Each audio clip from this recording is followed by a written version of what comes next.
Hi, welcome to Eretz Israel. I'm going to try to explain today something which is kind of neat about mathematics. Something like that you can have like two very separate things that turn out to actually be identical. You get at them, you arrive at them in completely different ways. So they look like they wouldn't be related at all, and it turns out they're actually the same thing. That's that would be like the kernel of a function called a homomorphism. A homomorphism is just basically a word for the word for a function that, you take an x and it leads to a y, or you can have like two different x's and it leads to a y. It just can't lead to two y's, right? That's a function. It's the normal everyday definition of a function. Well, the kernel of a function like that is something that leads to the number 1. You have, let's say, an x and a y and a few things like that that lead to 1. Well, that's all called the kernel. But let's say you have a b that doesn't lead to 1 by your function. Well, then that's not part of the kernel. Well, the neat thing about a homomorphism is, well, that its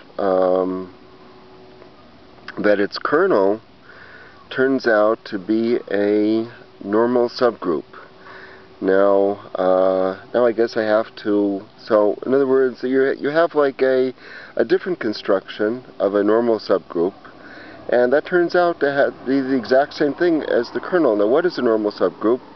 Well, it's a subgroup of a larger group that it has all the structure of the larger group. What does a regular group have? Well, it has elements that no matter how you mix them up, you're always going to stay inside the group. And every element has its inverse, so A times A inverse is going to be 1. And it has an identity element to it. So the subgroup, which is just some group inside of that, lesser number of elements, but it's going to have all the same type of things to it. Whatever's inside of it stays inside of it, and if you multiply the one by the other even a million times, you'll stay inside of it.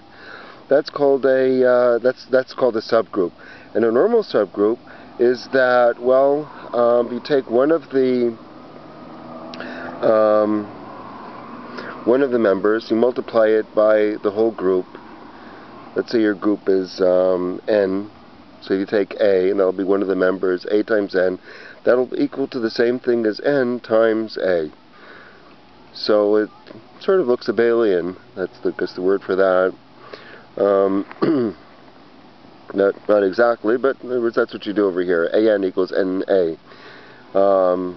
Or another way of putting that is A inverse is an element of n, or equal to n. So the neat thing about the kernel of a homomorphism is that it's a normal subgroup. Which, how do you see that? Well, one of the things about it, as we learned in algebra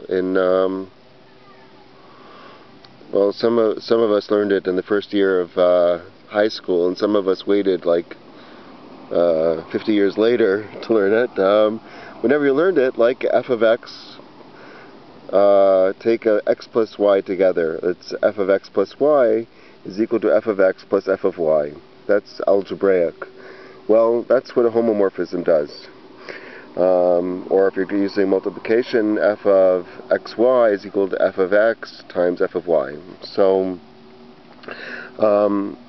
what do you do with this? Let's say you have a homomorphism f that has those characteristics, and its kernel is all of the elements.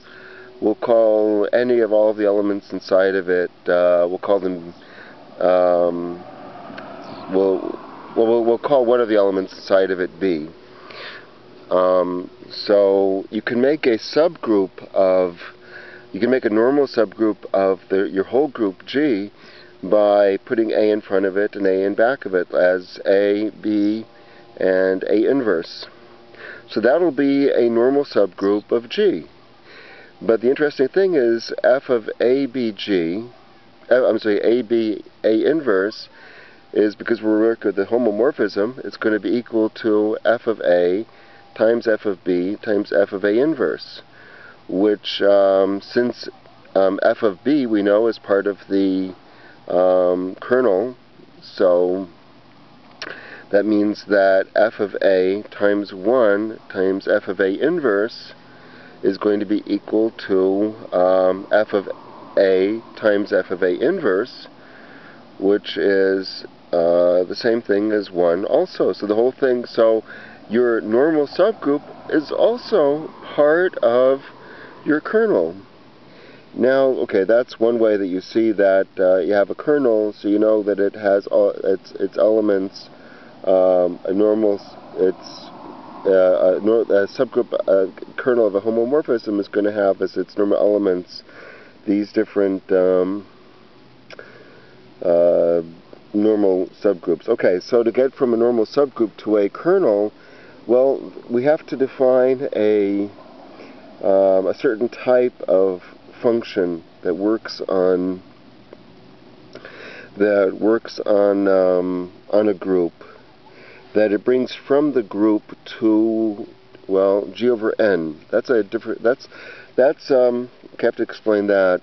Okay, G, which is the whole group, going to G over N, that means the set of, that's all of the cosets. In other words, N will be your, let's see, a normal, we'll just call that's a normal subgroup inside of G, but but you multiply it by every one of the elements of G.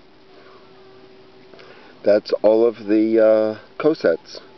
So there's such a function, we'll call that pi, which just you take from G to G over N. Let's say, how would that work? Well, let's say one of your elements of G would be A. So pi would take from A to A times N. And if your element would be B, then pi of B would be B times N. So let's say if your element is in fact A, and let's say A is part of your kernel, the kernel of pi. So how would this work here? Well, we'd say that pi of A equals AN, well, which is equal to pi of A times pi of N. Okay, but pi of A is equal to 1, so the whole thing is equal to pi of N. That means that it's absorbed into the N. So what you thought was just an element of your kernel outside of N, your normal subgroup, turned out to be part of your normal subgroup. So we see, maybe I didn't explain it like all that clearly, but we see that every kernel of a homomorphism is a normal subgroup, and every normal subgroup is a kernel of a homomorphism. Thank you.